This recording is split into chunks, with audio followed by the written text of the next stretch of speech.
வணக்கம், நான் உங்கள் சரஸ்வதி. இன்றைய தினத்திற்கு என்ன பதிவு அப்படின்னு பார்த்தீங்கன்னா, சனீஸ்வர நவகிரகங்களாக விளங்கக்கூடிய சனீஸ்வரை பற்றி தான் ஒரு பதிவு. அவர் எந்த அளவுக்கு ஒரு மனிதனை அவர் பிடிக்கும் பொழுது, எந்த விதத்தில் அவர் நன்மைகளும் செய்யக்கூடியவர், தீமைகள் அதிகமாகவே செய்தாலும் கூட நன்மைகளையும் செய்துவிட்டு தான் அவர் செல்வார் எப்பொழுதுமே. அதற்கு உண்டான ஒரு பதிவு தான் இது.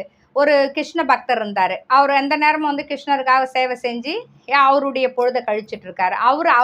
அவரை பிடிக்கக்கூடிய அவருடைய நேரம் நெருங்கி விட்டது. சனீஸ்வரராகப்பட்டவர் என்ன பண்ணுறாரு, அவரை பிடிக்கிறதுக்கு வராரு. அப்போ கிருஷ்ணர் சொல்கிறார், என்னுடைய பக்தன் அவன் பார்த்து நீ அவனுக்கு ரொம்ப அதிகமான கஷ்டத்தை கொடுக்காத அப்படின்றாரு.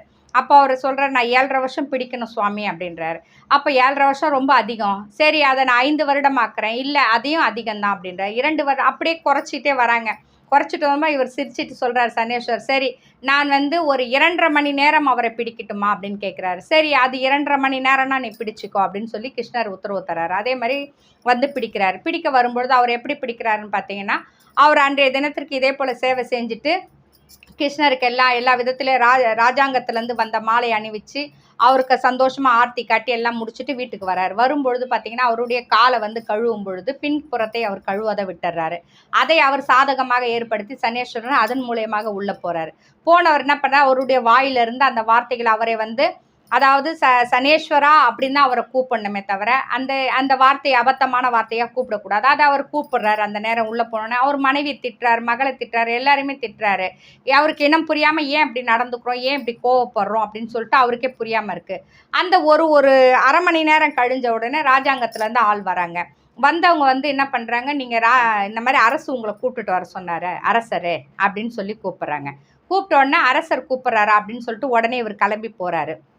கிளம்பி போகும்பொழுது பார்த்தீங்கன்னா, அரசவையில் அரசர் உட்காந்துட்டு, என்ன இன்னைக்கு கிருஷ்ண பக்தரே, நீங்கள் சேவை செஞ்சுட்டு போனீங்க கரெக்டு தான், ஆனால் நீங்கள் மாலையை நான் கொடுத்து அமிச்ச மாலையை நீங்கள் கிருஷ்ணருக்கு அணிவிக்கவே இல்லையே அப்படின்னு கேட்குறாரு. கேட்ட உடனே இவருக்கு ஒன்றுமே புரியல. இல்லையே, நான் நீங்கள் கொடுத்து அமிச்ச மாலையை, முத்து மாலையை நான் அவர் கழுத்தில் அணிவிச்சிட்டு தான் வந்தேன் அப்படின்றார்.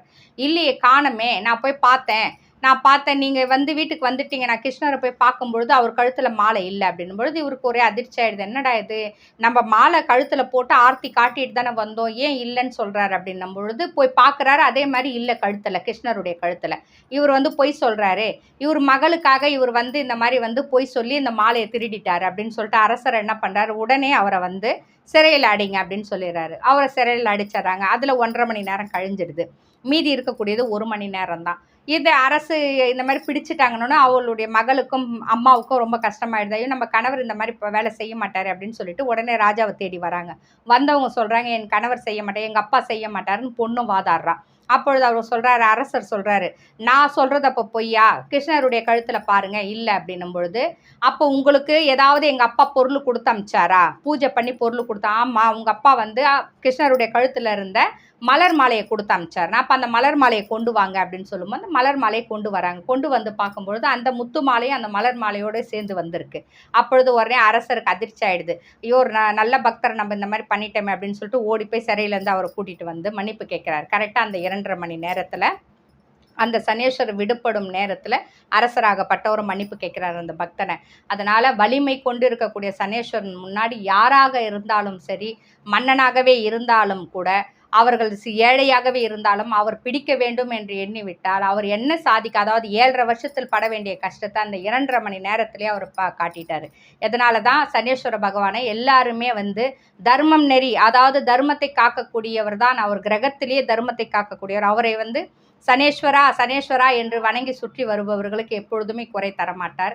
இதுதான் இந்த பதிவு மூலமா கமெண்ட்ஸில் ஒருத்தங்க நவகிரகத்தை பற்றி கேட்டிருந்தாங்க. அதனால் இப்போ சனீஸ்வரனை பற்றி கூறியிருக்கேன். நன்றி, வணக்கம்.